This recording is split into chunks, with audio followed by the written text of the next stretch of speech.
सहनाववतु सहनौ भुनक्तु सह वीर्यं करवावहै तेजस्विनावधीतमस्तु मा विद्विषावहै। ओम शांति शांति शांति। वैदिक जीवन पद्धति की इस कक्षा में आप सबका हार्दिक स्वागत है, अभिनंदन है। पिछली कक्षाओं में से हम बहुत कुछ सीखने को, संजोने को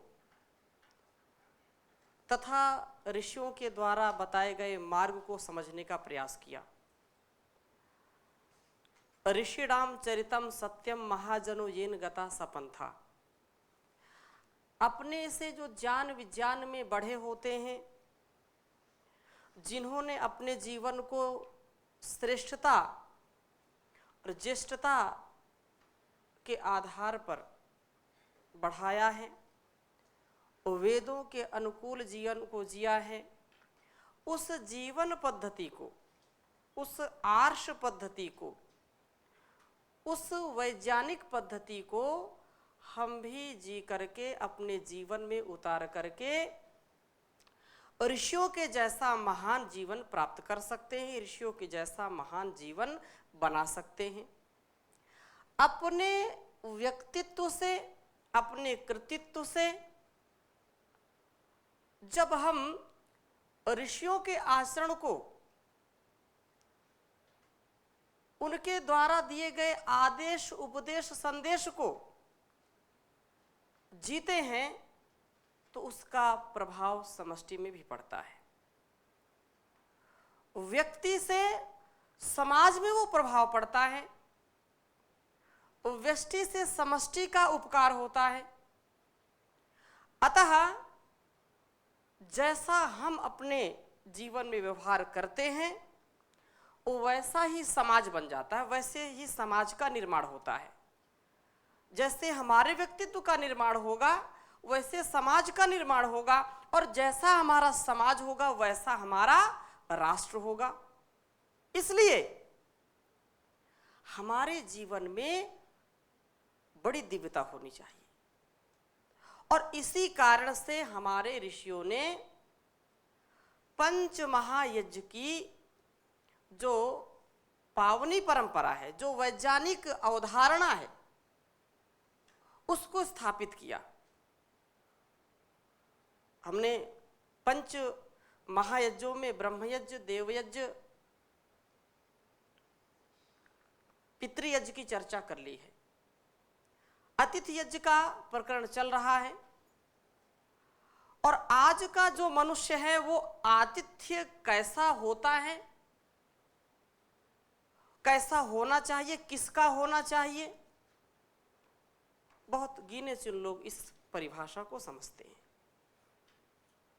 प्राचीन काल ऋषियों का ज्ञान है, इस ज्ञान विज्ञान से लोक का उपकार होता रहेगा, और जिस दिन इसका हमने अनादर किया, इसको नहीं स्वीकार किया, उस दिन इस संसार का हित भी, इस समाज का हित भी विलुप्त हो जाएगा, उसका लोप हो जाएगा। परंतु इस बात को हमको ध्यान में रखना चाहिए, यदि इस संसार में एक भी व्यक्ति वैदिक परंपरा को जीने वाला है, एक भी व्यक्ति वैदिक परंपराओं को, उसके आदेश निर्देश संदेश को आत्मसात करने वाला है, तब तक इस संसार का कोई बाल भी बांका करने वाला नहीं है। महर्षि दयानंद, जिन्होंने वेदों की ओर पुनः लौटने का आह्वान किया, और उनके आज हजारों लाखों करोड़ों अनुयायी हैं, उनकी जो शिक्षा है उसको स्वीकार करके वैदिक परंपरा का निर्वहन प्राण अर्पण से कर रहे हैं। इसलिए अपने जीवन में हमको ये बात रखनी चाहिए कि मैं भी वैदिक धर्मी हूं, क्योंकि किसी भी समाज को, किसी भी राष्ट्र को, किसी भी संस्थान को, प्रतिष्ठान को चलाने के लिए कुछ लोग नियम बनाते हैं, कुछ कानून बनाते हैं, कुछ संविधान बनाते हैं। ऐसे ही परमात्मा ने इस संसार को चलाने के लिए वेद रूपी संविधान बनाया है। कैसे अपने जीवन में हमको व्यवहार करना है, किसके साथ कैसा व्यवहार करना है, कब करना है, कब नहीं करना, विधि और निषेध, क्या करना और क्या नहीं करना, ऐसा यदि हम समझ लें, ऐसा यदि हम जान लें और वैसा जीना आरंभ कर दें, तो ये संसार का उद्धार पुनः होगा। इसीलिए भारतवर्ष विश्व का गुरु रहा है। क्योंकि लोग कहते हैं कि हम हिंदू हैं, हम मुस्लिम, हम सिख हैं, ईसाई हैं, अलग अलग मत पंथ संप्रदाय में लोग बटे हुए हैं, कोई बौद्ध है, कोई जैन है, कोई कुछ है, कोई कुछ है। लेकिन आज वेदों की रक्षा, वेदों में तो सबके लिए एक ही सर्वधर्म है, सबके लिए एक बात है, मनुर्भव, ऐ दुनिया के लोगों मनुष्य बनो। लेकिन अधिकांश वे लोग जो वेदों को मानते हैं, वेदों को जानते हैं, वेदों की शिक्षाओं पर चलते हैं, उनके लिए ये सारा संसार वसुधैव कुटुंबकम की जो अवधारणा है उसको वो पुष्पित और पल्लवित करते हैं। अतः हमारा ये कर्तव्य है, उत्तरदायित्व है कि जब तक इस संसार में मैं हूं, जब तक वेद का ज्ञान मेरे अंदर है, इस संसार का, इस समाज का, इस समष्टि का कोई अनुपकार नहीं कर सकता है। जब तक जान में जान है, जब तक दम में दम है, बेदम नहीं होना। वेद की परंपरा को, ऋषियों की परंपरा को, मैं ऋषियों का प्रतिनिधि हूं, मैं उस परमात्मा की संतान हूं। और अच्छी संतान कभी भी अपने माता पिता को नीचा नहीं दिखाता। इसलिए उसका जो आदेश निर्देश है उसका हम पालन करें। ऋषियों ने कहा मातृदेवो भव, पितृदेवो भव, आचार्य देवो भव, अतिथि देवो भव। तो अतिथि देवो भव पिछली कक्षा में हमने काफी चर्चा कर ली है, क्योंकि आप अभी आए हैं इसलिए मैंने थोड़ी सी भूमिका रखी इस संदर्भ में। हम वैदिक धर्मी हैं और वेद का पालन करना, उसकी आज्ञा का पालन करना हमारा परम कर्तव्य है। वेद का पढ़ना, पढ़ाना, सुनना, सुनाना तथा आचरण में लाना, ये सभी श्रेष्ठ जनों का परम कर्तव्य है। क्या कर्तव्य है? परम कर्तव्य है। इसलिए मैं गाऊं सदा वेदों की ऋचाएं, मैं गाऊं सदा वेदों की ऋचाएं, तन मन में वेदों का संचार कर दो, प्रभु मेरे जीवन का उद्धार कर दो। मेरी इंद्रियां हो सदा मेरे वश में, मेरी इंद्रियां हो सदा मेरे वश में, मेरे मन पे मेरा ही अधिकार कर दो, प्रभु मेरे जीवन का उद्धार कर दो।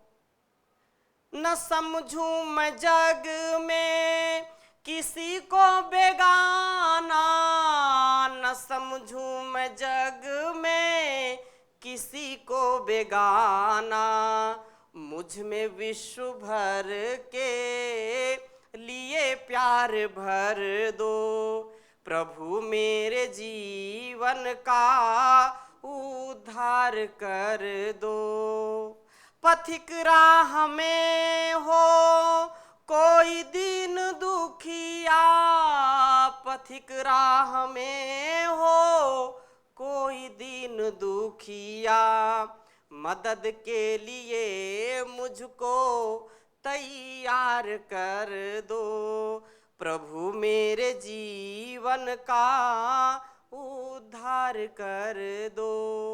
तो ऐसी भावना, ऐसी कामना, ऐसी हमारी जो वांछा है, ऐसी हमारी जो चाहना है, हमको एक ना एक दिन श्रेष्ठ बनाएगी। हमारे मन में जो भाव आएगा वो हमको वैसा ही बनाएगा। जाकी रही भावना जैसी, प्रभु मूरत तिन देखी तैसी। सुंदर रूप को देख करके किसी को काम नजर आता है, और वही सुंदर रूप देख करके कोई राम का स्मरण करता है, उस ईश्वर का स्मरण करता है। अतः हमारी भावनाएं वासनाओं से रहित हो, और वासना कैसे मिटेगी? उपासना से मिटेगी। अतिथि देवो भव, अतिथि के घर आने से घर हमारा प्रसन्नता से, आनंद से भर जाता है। इसलिए कहा कि अतिथि देवो भव। उसी क्रम को मैं आगे बढ़ाऊंगा। महाभारत में क्योंकि पितृ ऋण और इस संसार में जो कुछ भी हम पाते हैं, ऋषि ऋण आदि, ऋषि से हम जो भी हम बोल रहे हैं, हमारा ज्ञान है क्या? कुछ हमारा कोई अस्तित्व है क्या? यदि बहुत ही बुद्धिमान कोई व्यक्ति है और बचपन से उसको ऐसा माहौल ना दिया जाए, वातावरण ऐसा ना दिया जाए, उस जंगल में कहीं उसका जन्म हो और कभी कोई उससे मिले नहीं, तो भाषाओं को सीख पाएगा, व्यवहार को सीख पाएगा, क्या धर्म है क्या अधर्म जान पाएगा? ये कौन सिखाता है? समाज सिखाता है। और समाज को किसने सिखाया? ऋषियों ने सिखाया। जो पहले का समाज था, हमारे जो पूर्वज जो थे, उन्होंने सिखाया। माता पिता गुरु आचार्य से हमको शिक्षा मिलती है, लेकिन माता पिता गुरु आचार्य भी किससे सीखते? वो अपने माता पिता गुरु आचार्य से सीखते हैं। अतः ऋषियों का जो ज्ञान है, जो विज्ञान है, उसको हम आत्मसात करें, और उसके लिए हमको कृतज्ञ रहना पड़ेगा। कृतज्ञता से ही हमारा कल्याण होगा। कृतज्ञता पूर्वक उनको मानना और उनके उपदेशों का आचरण करना। बहुत ही सुंदर बात कही है। देवता अतिथि भृत्येभ्यः पितृभ्यश्च मनस्तथा ऋणवान जायते मर्त्यस्तस्माद् अनिर्ताम व्रजेत। प्रत्येक मनुष्य, कोई भी हो, प्रत्येक मनुष्य देवता, अतिथि, भरण पोषण के योग्य कुटुंबीजन, पितर तथा अपने आप का भी ऋणी होकर के जन्म लेता है। अतः उसे ऋण से मुक्त होने का प्रयत्न करना चाहिए।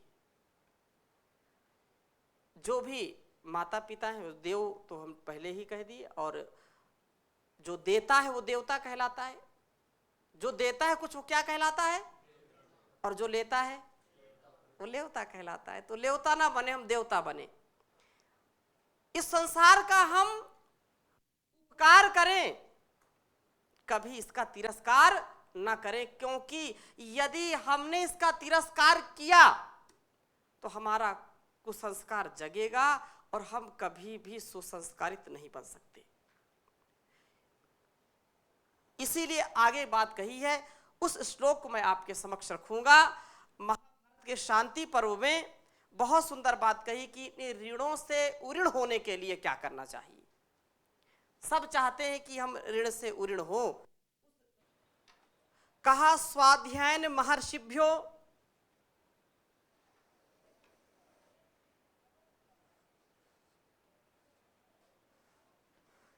स्वाध्यायेन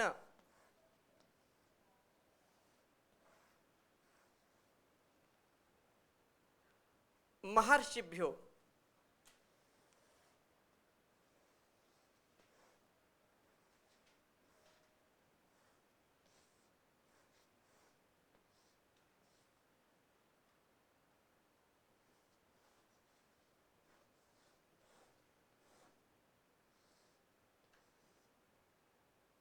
देवेभ्यो यज्ञ कर्मणा,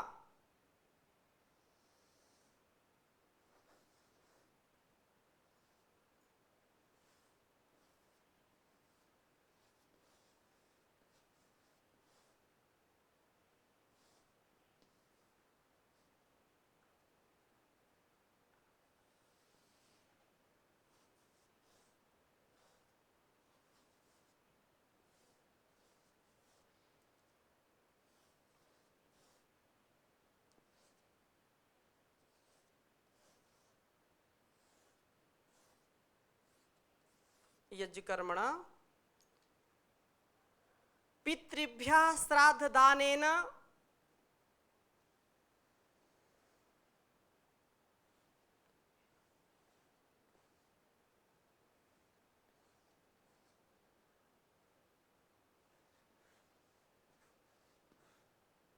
पितृभ्यः श्राद्ध दानेन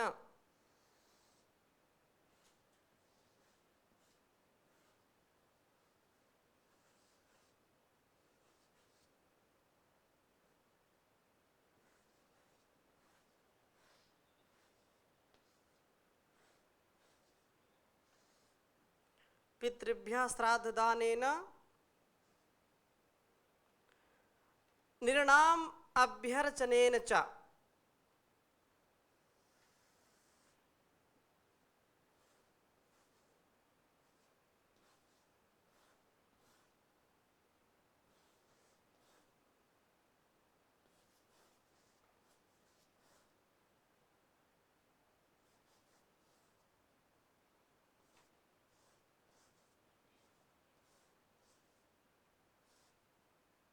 निर्णाम अभ्यर्चनेन च।